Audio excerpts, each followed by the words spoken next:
Musketeers back together, the three lefties. Three lefties.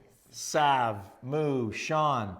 So today we're going to be talking to you about early extension. Now I did a video a while back, but it's always nicer when we have a group of people to do the same thing. Now don't worry about the social distancing. We all live in the same house, we all eat our meals together, and we go from point A to point B together, and we don't mingle, okay? So the aspect of early extension, did you know that if that is your target, that early extension is a necessity? Right. Want me to prove that to you? Yeah. Okay, so you remember throwing the club. Yeah. You remember that drill? Yeah. Okay, so let's say we're going to throw the club into there. So show me a couple of pretend throws that you're going to throw in that direction. All right? So you want to throw that club to the left of that target. Right. Yeah, so show me a throw to the left edge of that target. Fantastic. Yeah. So now show me a throw of that into the ball. Okay. So how would you throw that club straight down into the ball? Like, show me in super slow motion how you would throw the club into the ball. Into the ball. Yeah, so there's your over the top, which we're going to talk about next week. Yeah. Now, if you feel like what happens is when you're throwing the club in that direction, we're going to show you a little slow motion clip here, and you'll notice that Moo is extending in that direction. Now, if the ball was your target, that extension would be at the ball. Right. So if you're extending at the ball, you're definitely way too close to it. Right. So if you're too close to it, you're going to have to stand up. That's right. So when you stand up, you'll be able to extend at the ball. Right. See how that works now? Yeah. So the distance between you and the ball is very different depending on where you're extending. So if you look at this little picture we have above our heads of Joachim Neiman, you remember I showed you that picture? Yeah, I did. And notice how coming through impact, how his right arm is really bent and it's only extending over there. Yeah. And you notice if he extended that arm further out, he couldn't stay in that crouch position. He'd have to stand up. That's right. And that's how it works. Okay. So the way we remedied this for you. Yeah. You remember our 2T drill? Yeah, I do. Yeah. So now that you know where early extension comes from, this can't be your target. Your target's over there. All we need is something to hold you along the ground that's going to, help you go toward that target. So we take two short tees like this, and we put them about 4 inches apart, right? Yeah. So what I'd like to see you do is just sweep those 2 tees into the left side of that target. Okay. So you can even do a little practice swing first. So when you do your practice swing, you'll see the blur of the club, and you'll see where you're brushing on the mat. Right. And then you tell me, hey, you're going to need to be brushing starting at this tee, and you're going to need to brush along the ground at least past the other tee if you're going to put both out there, right? Right. So show us that. So that would have been more of a thinner top ball, right? Yeah, so I gotta get a little lower. All right. There. So did you see where you actually brushed along the grass? Yeah, right here. So now take that to the ball. Notice how he brings that to the ball. That's how he finds his distance to ball. And then sweep those tees into the net. Oh, yeah. Do you see how they just went? And you can see how the bottom of the arc is past the first tee. Yeah. And as you're clipping the second tee, that's when the club is starting to come out of the grass, right? Yeah. So if we put those same 2 tees over here, and we put a ball right at the back of that first tee. Yeah. So the focus is always on the sole of the club, collecting the tees and sending them out to the target. So if the sole of the club is going to stay along the ground, then your club face is going to meet up nicely with the ball. Right. Now, in order for you to get past the second tee, you have to stay down. That's right. If you early extend, you'll miss the second tee. Right. So again, same focus. Do you feel that would have been good to get through the 2? Yeah. Love it.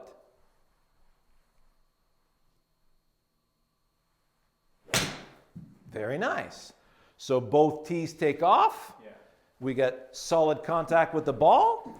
Now, we'll remove the tees out of the way this time so you get cleaner contact. Yeah. But you're going to focus. You can still see those 2 tees in your mind, can't you? Yeah. All right. So let's see you use some nice momentum to send those 2 imaginary tees to the left of that target.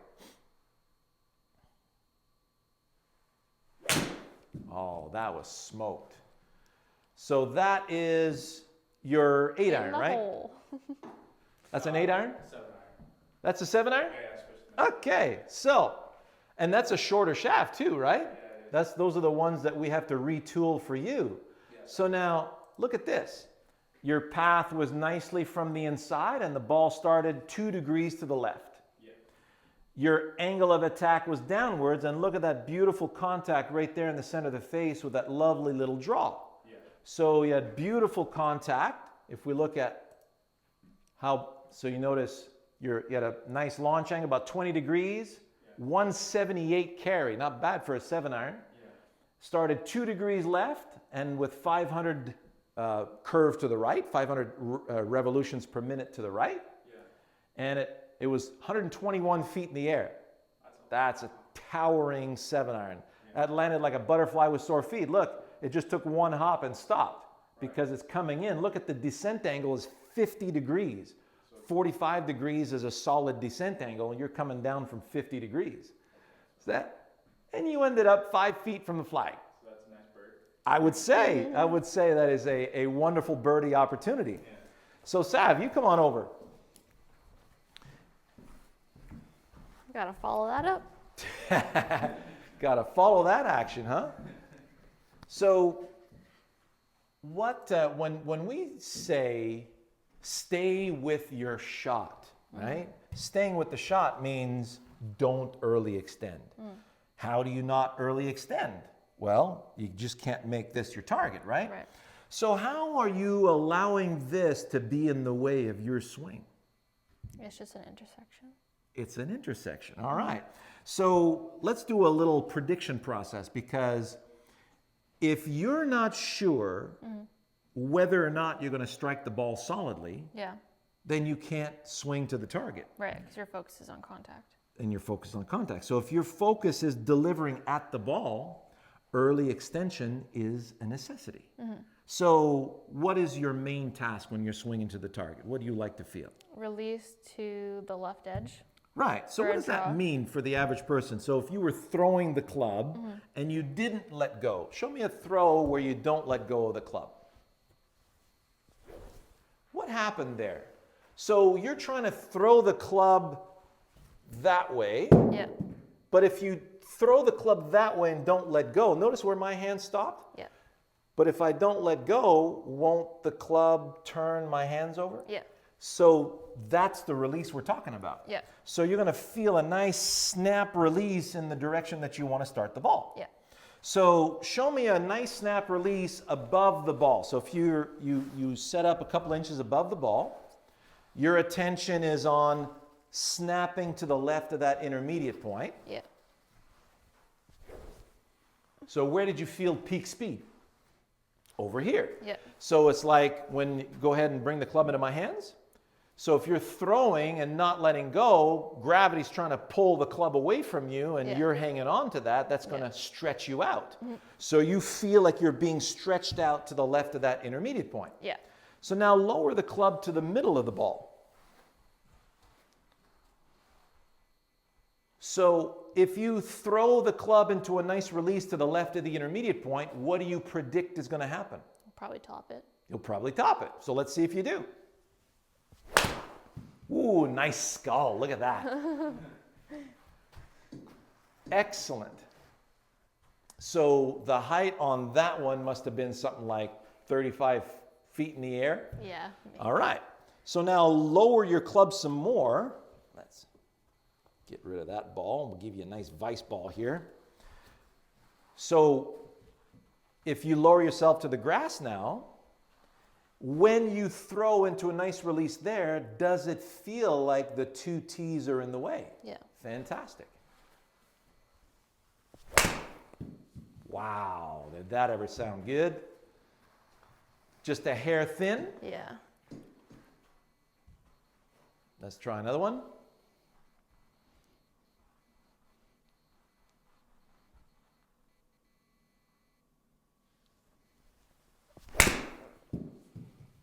How's that? Was better. Very nicely done. So the ball position now, Yeah. right? So if you take your setup position, show me a ball position be way too far back in your stance. Way too far back. So now, doesn't that feel like the low point's going to be way out here in front? Yeah. So you probably top it on the way down. If you don't want to top it, you'll have to reach back. Yeah. All right, so do a backswing and stop, and show me how you'd reach back to make the ball go this way. So you'd have to do that, right? Right. I like what you just did there, Sav. That means Yeah. everything is out of your system, right? Yeah. So you'd have to do this to not miss the ball. Yeah. You'd have to early extend. Right. So if the ball position isn't right, and now play the ball a little more forward, now you'll have to go after it. Yeah. And it's going to be very difficult for you to stay along the ground beyond the ball from there. Yeah. So where would the right ball position be for you? Fantastic. So let's see a nice throwing snap in that direction. See what happens. Okay, try that again.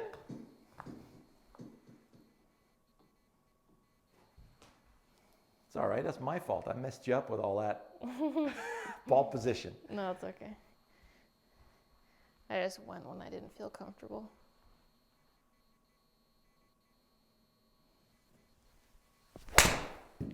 How did that feel? Better. So you just mentioned something really important there. Yeah. What did you say just before you hit that shot? I didn't feel comfortable and I went anyways. She didn't feel comfortable and she went anyways. Yeah. Isn't that a recipe for disaster? That's why I didn't get mad at the shot because I'm like, oh, I deserve that. You deserve that. Yeah. Okay. So what aspect didn't feel comfortable? There's one of four things that's going to prevent you from feeling comfortable over the ball. We just shuffled around ball position. So you were wondering, probably didn't have the right ball position. Yeah. Distance to ball is another one. So, and your grip club face relationship, you notice that she's got a very strong grip, but yet it's a very small draw that she's hitting. And yeah, we keep an eye on that. Sometimes it does get a little too strong, but most of the time it's spot on. And then finally, your levels, Yeah. right? So show me a nice setup. You're getting ready to hit the shot and tell me if you feel comfortable or not. Yeah. All right. Ah. Well, that's different. Yeah. So that's your 7-iron that you just hit 181. You landed that pin's at 180 and you landed just a hair short. So that's 176 carry. Yeah. Right in the center of the face. Very small draw. You're just a couple of feet right of the pin. Yeah.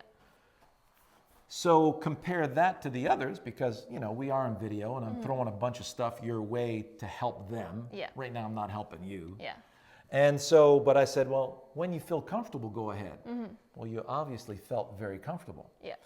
And when you do that, you're able to stay with your task. Yeah. And if you don't feel comfortable, early extension is a very high probability. Yeah. Right? So, Menashe, come on back here. We're going to say bye to everybody. Moral of the story, don't go if you don't feel comfortable. Yes. Number one, you have to have, so in your case where you are, you need a very clear visual task to help you stay with the shot. So Right. 2 tees for you is a really good drill. Yeah. It'd be an excellent drill for a lot of you guys. And then when you get a little more advanced, then it's about how do I stay with my shot and not get distracted. So you Yeah. said, well, I don't feel comfortable, but I'm going to go anyway. Yeah. That, you might as well just put a nice big fat double bogey right on the card. Put a nice X on that hole Yeah. right there because, and then when you're thinking back, I think, wait a second, I wasn't ready to hit that shot. And most of you are going to say, oh, what did I do wrong? Right. And it happened before you swung. It Yeah. didn't happen during the swing. And then you'll see with a lot of our videos, especially if you go to our premium channel, you'll realize that you, all of us, are not defective. Yeah. We're amazing machines. So if we've got the right task and the right focus, and we make that prediction to clear the air, to lift the fog, then we're going to be able to stay on task. And when we're able to stay on task, it's amazing how much magic will happen after that. Then it's a matter of, well, how good is it going to be? You know it's going to be good. Yeah. How good? I don't know. Is it going to be a tap-in birdie? Is it going to be a 20-foot putt to try and make a nice birdie or have an easy par? Then that's where the anticipation gets a lot of fun, right? Yeah. So I hope you guys enjoyed that, and we'll see you next week for Over the Top is a Necessity.